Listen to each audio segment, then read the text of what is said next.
We are in the Content tab, and we're going to scroll down and click on the Unit 1 folder from Baroque to Romantic.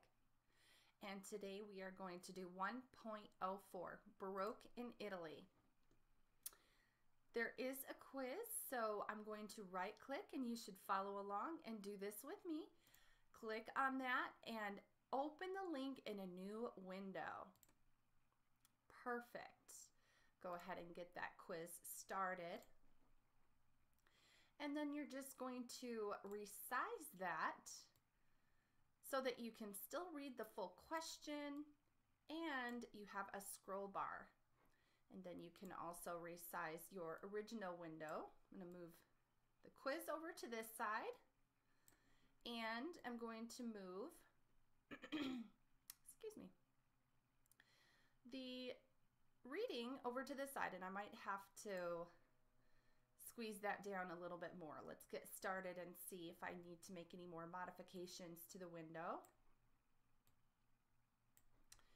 Here we go. And I can probably scroll that just a tad more. And then click on the lesson introduction, Baroque painting in Italy. Excellent. Let's see if I can squeeze that any more. That's probably about as far as I want to go.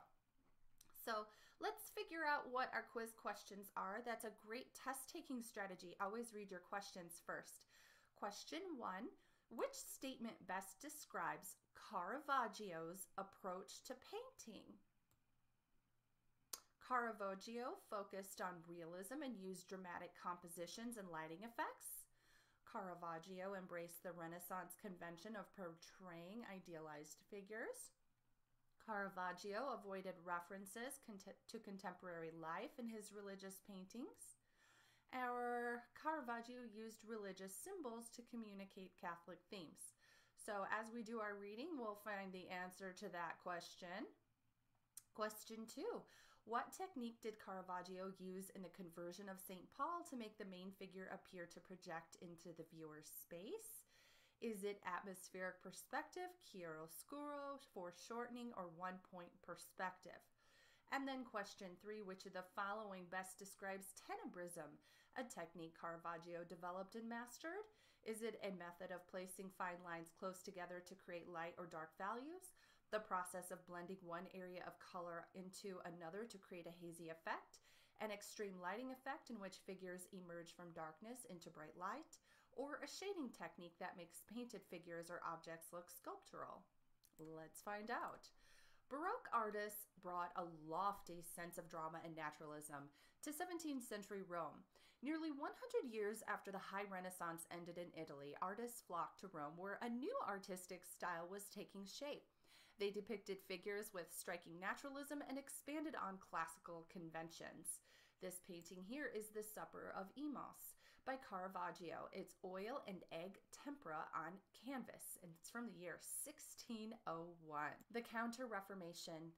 By around 1600, the Christian faith, for centuries a common bond among the disparate nations of Europe, had become a source of rivalry, division, and conflict. The Reformation, begun by Martin Luther in the preceding century, had attracted large numbers of converts, and many countries north of Alps adopted some form of Protestantism as their official religion. Click Europe in 1600 for more information on religious divisions. Europe in 1600. For nearly 1,000 years, the people of Europe had one thing in common, their religion. Despite all of their differences, they thought of themselves as part of Christendom, bound by a shared religion, Christianity. But in the 1500s, religious quarrels split Europe apart. The Reformation, a movement launched by German priest Martin Luther, marked a crisis for the Roman Catholic Church. Luther and other Protestant reformers criticized the church and its practices and began establishing their own churches. Their teachings attracted many Christians. In Northern Europe and England, some rulers even made a form of Protestant faith the official religion of their country. The Roman Catholic Church responded by initiating a counter-reformation to clarify its teachings and stop the spread of Protestantism. But by 1600, The religious divide in Europe was well established. The Christian faith that was once a common bond had become a source of rivalry and conflict. The split between Protestants and Catholics that began in the 16th century endures to this day.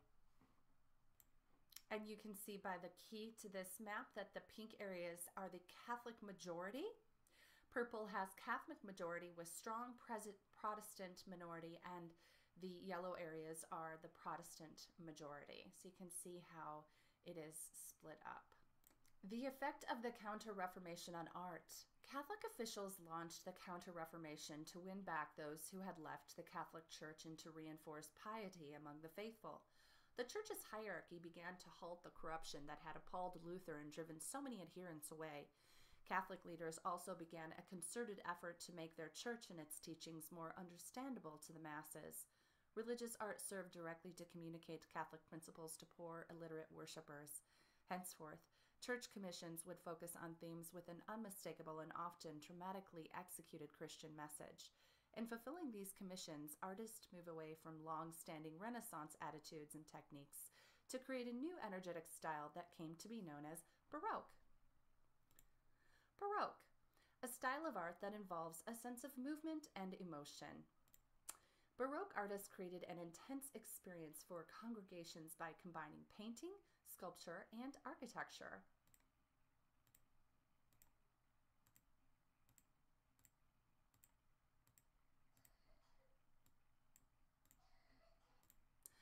Caravaggio, born Michelangelo Merisi, but better known as Caravaggio, for the town in Lombardy where he grew up, this brilliant yet difficult painter developed a unique style that was widely celebrated, often emulated and sometimes criticized.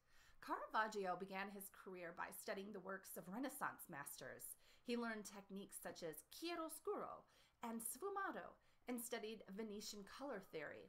At 21, he moved to Rome, where he painted still lifes and scenes of everyday life called genre scenes. Genre, an artwork that depicts a scene from everyday life. People of lower class society frequently served as models for his paintings, even ones depicting religious figures. As papal patronage of the arts grew, Caravaggio undertook prestigious commissions. During his relatively brief career, Caravaggio developed a dramatic painting style that combined realism and expression with saturated color and bold lighting effects. This is David with the head of Goliath. It's a double self-portrait. A youthful David, or Caravaggio, stares at the head of an older Goliath, or Caravaggio.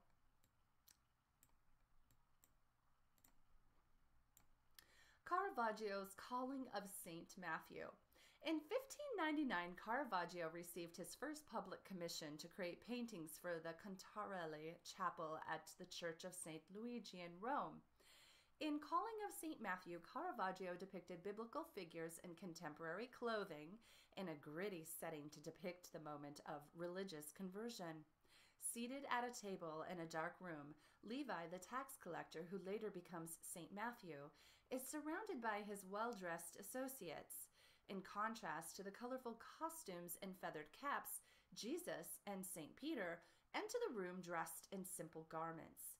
They may be mistaken for peasants, yet Christ holds out his arm in a commanding gesture, summoning Levi to join him. Click Calling of St. Matthew to explore this painting.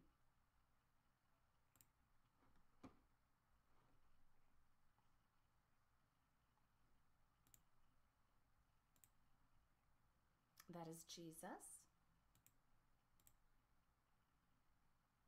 St. Peter,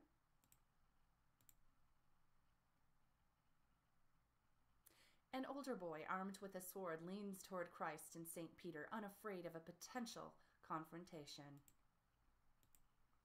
Two well-dressed figures hunched over the table, counting gold coins, unaware of Christ's presence. Levi, who will become St. Matthew after the conversion, points to himself in disbelief as Christ reaches out to him. A young, well-dressed boy Wary of the intruding figures, leans close to Levi for protection.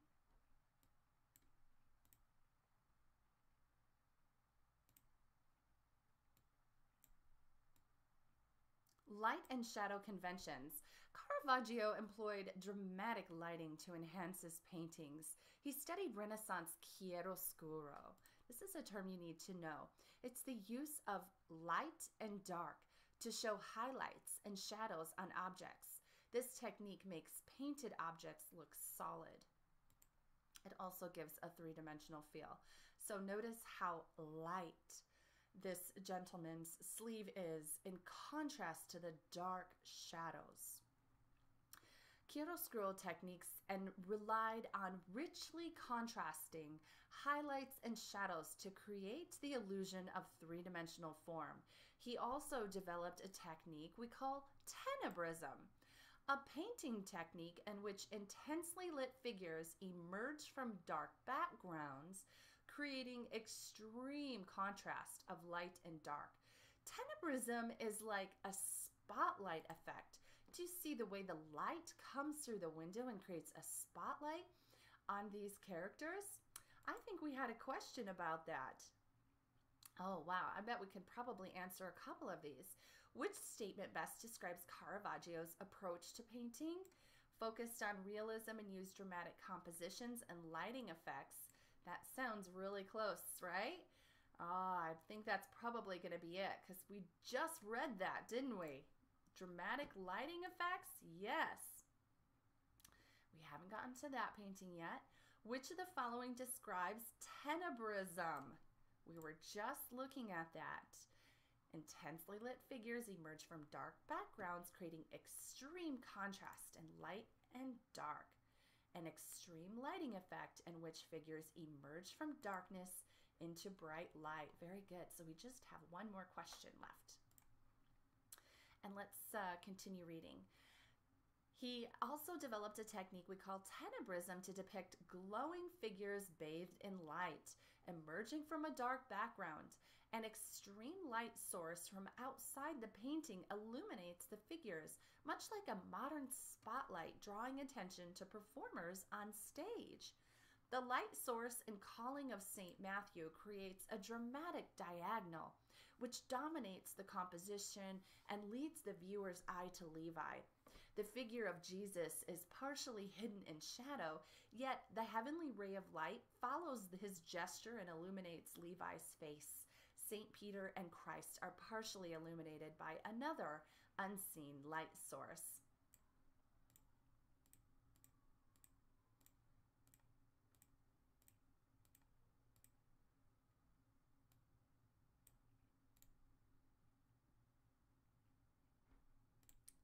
Composition. Caravaggio's inventive lighting creates several distinct compositional elements in Calling of St. Matthew. The brightly lit figures at the table form one section of the composition, while Jesus and St. Peter comprise a distinctly separate grouping. The contrast between the elaborate attire at the left and the peasant-like clothing at the right further reinforces the distinction between the two groups.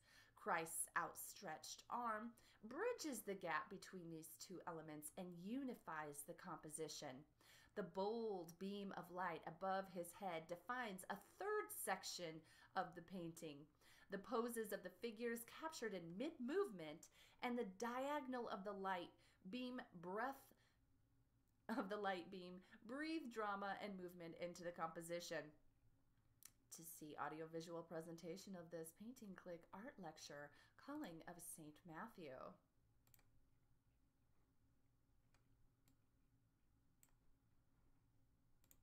Here we see a painting by Italian Baroque master Caravaggio.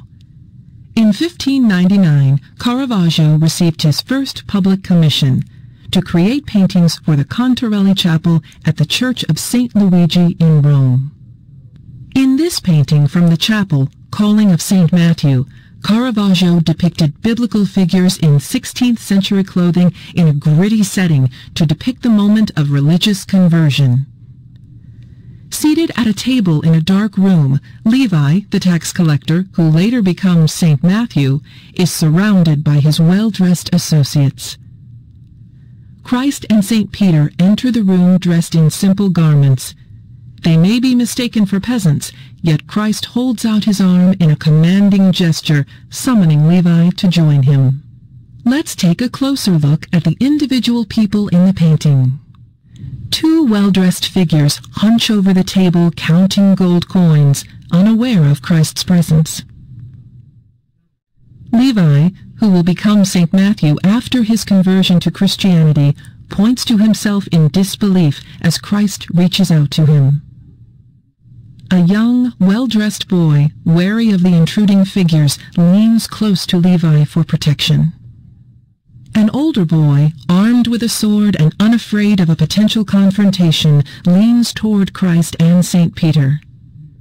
Christ, with a faint halo above his head, summons Levi to join his apostles. St. Peter holds up a calming hand to signal that Christ means no harm. Caravaggio intended to separate himself from painters who exclusively upheld Renaissance traditions. Still, the gesture of Christ is a clear homage to the figures in Michelangelo's creation of Adam. Christ's arm resembles that of Michelangelo's God, while Christ's hand and wrist are more reminiscent of Adam's. Caravaggio developed an innovative lighting technique called tenebrism, through which he depicted glowing figures bathed in light emerging from a dark background. An extreme light source illuminates the figures, much like a modern spotlight drawing attention to performers on stage. This light source creates a dramatic diagonal which dominates the composition and leads the viewer's eye to Levi. The figure of Christ is partially hidden in shadow, yet the heavenly ray of light follows his gesture and illuminates Levi's face. Caravaggio's lighting creates distinct compositional elements. The brightly lit figures at the table form one section, while Christ and St. Peter comprise a distinct grouping. Christ's outstretched arm bridges the gap between the two groups, unifying the composition. The bold beam of light above Christ's head helps define a third section of the painting. Caravaggio's innovative use of strongly contrasting light and dark areas and his dynamic posing of the figures add drama and movement into the composition. And alas, the conversion of St. Paul. Caravaggio received the commission for the conversion of St. Paul from the Church of Santa Maria del Popolo in Rome. The painting illustrates the dramatic moment when Saul of Tarsus is about to be converted to Christianity and thus to become St. Paul. The painting faces worshippers at the entrance of a chapel within the church. At first glance, the viewer might not perceive the important religious event taking place. Caravaggio's figures are common-looking, not idealized or saintly, yet his dramatic composition and use of light and shadow command attention. Caravaggio placed the horizon line low, way down here, and pressed the figures against the picture plane, way close to the viewer, to make observers feel as if they have just come upon this remarkable scene. The story of St. Paul. The conversion of St. Paul captures the moment when Saul, on his way to Damascus, fell from his horse after hearing the voice of Christ. Stunned and temporarily blinded, Saul reaches towards heaven. It was during this moment that Saul turned from persecuting Christians to embracing Christianity and spreading the word of God. Characteristically, Caravaggio's painting does not include crosses or halos to symbolize religious revelation. Rather, he depicts this momentous event by using everyday imagery. Viewers without knowledge of the painting's subject might confuse it with an ordinary scene of a man bucked from a horse with an attendant caring for the horse, unaware of the miraculous event. Here, Caravaggio unites the spiritual realm with the directness and accessibility of the everyday.